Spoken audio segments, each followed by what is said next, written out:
Look Outreach is underwritten by the generous support of Munter Enterprises. Family owned and operated since 1972, integrity is important, as our family name is on every project. Our word is our bond.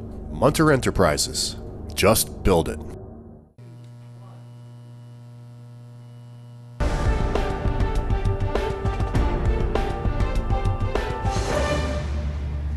Welcome back, everyone. Well, you've heard me say it many times. Everyone around here at Look Media believes that the future is female. So we're so accustomed to hearing the word forefathers. How about foremothers? Well, there was an event yesterday that really pays respect to the fact that in this country, we have some very impressive foremothers. And joining me today is an educator from the Chapman Museum in Glens Falls, Kim Harvish. Welcome, Kim. Thank you. Very nice to have you here. When we were talking before we went on air, you mentioned foremothers. That's not a phrase you hear very often. It's always forefathers, However, let's pay a little closer attention, right? Absolutely. It's hard to believe that in this country, really, women didn't really gain traction till right around the turn of the century. Absolutely. Right? And then that momentum built to the point where I think it was 1917, 1919 that it became law. Right? The federal amendment for voting. For voting. Voting rights for women. Yeah, okay. Pedaling backwards here a little bit. However, people do attribute John Adams' wife to the beginning of this movement, late 1700s. Right. She was attuned to it. And okay, all right. And she asked John to remember the ladies. I believe she even said something like, "Men will be tyrants if they're allowed to be." She wanted the women to be included in our democracy. Yes, absolutely. Now, of course, the correlation to so many things that are going on today is you almost don't have to even say it out loud, but the idea that history repeats itself in all of us, and not always in the best ways, in the best fashion. However, this movement really started to gain momentum, right? And the rally that you held yesterday, was very important because it was celebrating 100 years and New York's relevance to this whole movement, right? Oh, I think we have so much to celebrate here in New York. We were the 12th state to win full suffrage. In some states, there was partial suffrage. You could vote for school board, for instance, but nothing else. But we were the 12th state to allow full suffrage, and also the first state east of the Mississippi. Wow. So one half of our area in the United States could vote prior to 1917, but we were the first in the East. Now, you hear a lot about Seneca Falls. It's sort of either, I might be saying this incorrectly, the birthplace of the suffrage movement in New York State or whatever.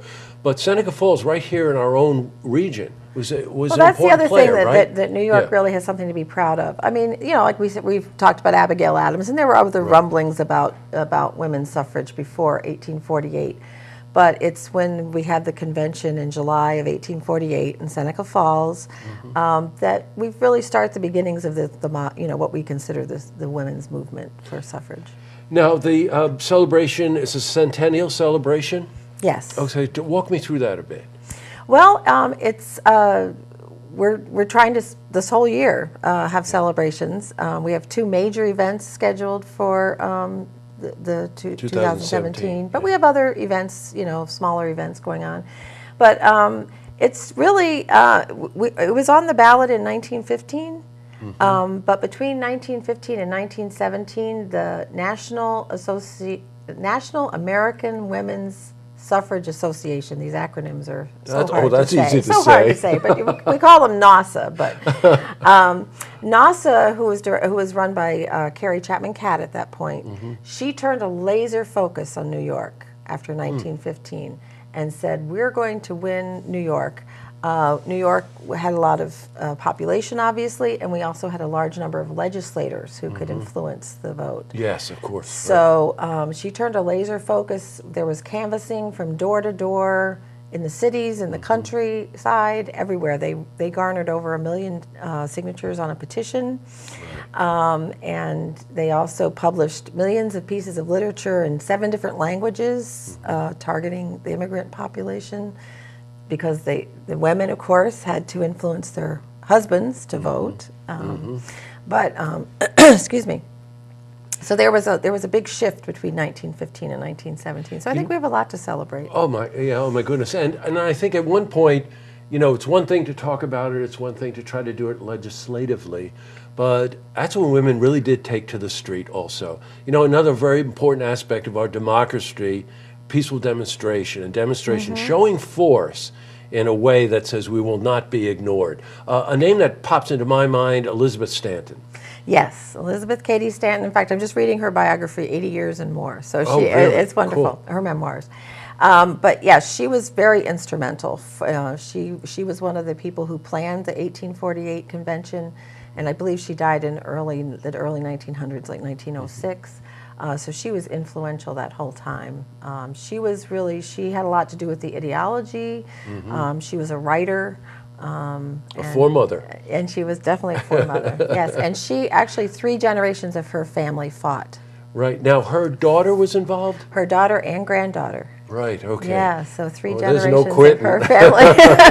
But isn't that sad that 3 generations had to fight to get it? But Well, you want to know something? It seems to me that regardless of how much time it took, you wound up in an okay place. Yeah. And so Harriet Stanton Blatch, she comes back in the early 1900s from having lived in England, and she sees the kind of the rebelliousness of the suffragists in England, and brings it to the streets of New York City.